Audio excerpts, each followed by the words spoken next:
What up, guys? Spottabot here. Today we're going to be talking about the Honey Badger, our first assault rifle weapon review for Call of Duty Ghosts. An integrated silencer. I love it. I love silencers. I always run a silencer, and we happen to be playing a game of maybe not entirely appropriate for a weapon with a silencer, but hardcore kill confirmed. This was during the last Clan War #2 in Oahu that we played. But the Honey Badger is pretty solid. I mean, it handles very, very well. I like using the gun. So let's start looking at some of the stats. I mean, it's mid-range for the mag. There are only 2 assault rifles that have not 30 rounds in the magazine. That's the FAD with 42 and the Remington R5 with 24. Everything else, every single assault rifle has 30 in the mag. The damage is pretty, it's up there as well. I mean, it's at 42 for max damage, mid damage is 20, meaning at max damage, you're a 3-shot kill if none of those bullets are to the head. If you get a bullet to the head, you still have, it's not quite the 1.5 times multiplier that we saw with the SMGs. There are only 3 assault rifles that have a 1.5 multiplier. The Honey Badger has a 1.4. Doesn't matter. 1 shot to the head, as long as it's one of the first 2 shots, then you're taking your enemy player down, right? Okay, so with the silencer, it's got a pretty decent range. The Remington R5 is probably the only other assault rifle that has a better range, although its RPM is lower, so the time to kill is going to vary. But the Honey Badger has a very good silenced range profile for the drop-off, the range drop-off at the start and end.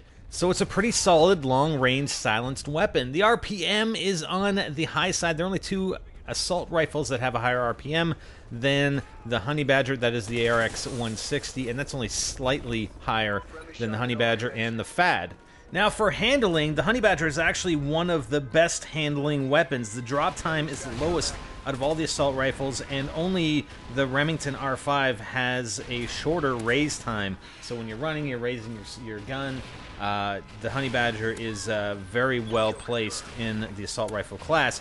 Also, the reload time for when you're adding ammunition to your mag or reloading from empty is second best out of all assault rifles, again behind the Remington R5. So a very solid assault rifle indeed, and that's probably why I enjoy using it so much.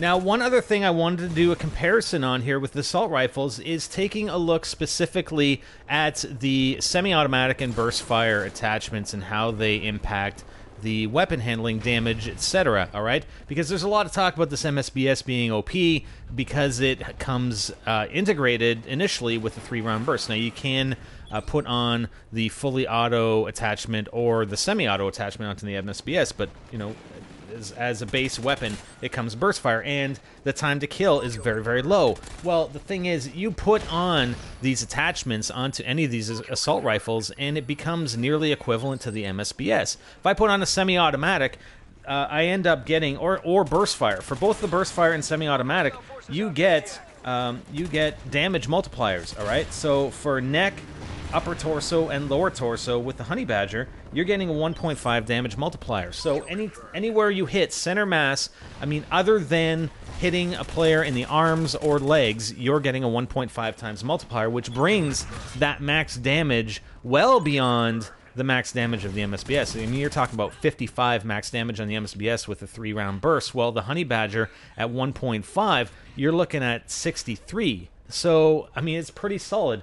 And we were running some tests on this. It's kind of hard to get 2 hits only on the burst fire, but definitely if you're shooting somebody in the leg or the arm, you're not going to get that multiplier. And that does sort of conflict with our testing on the MSBS, because I'm pretty sure that the MSBS, if you put the semi-auto, you're still getting that multiplier, that 55 max damage, even though you're hitting the extremities. Okay, so that's probably the only difference.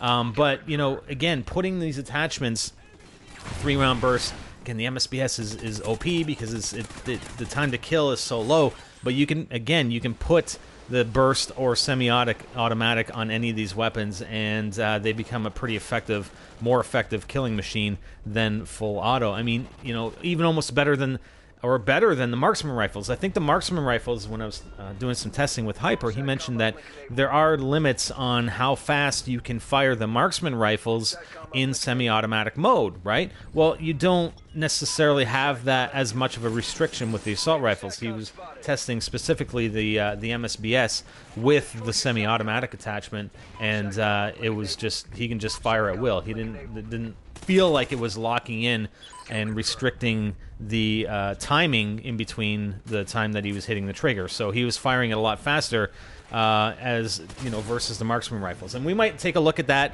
in a separate video, is look more specifically and take a closer look at the assault rifles with the semi-automatic attachment versus the marksman rifles. So that's it. That's the Honey Badger. Pretty solid. I do enjoy using it, and the integrated silencer is pretty awesome, and it leaves me with 2 slots open for additional attachments. So I do like it. Anyways, that's it. I'm Spider, and I'm out.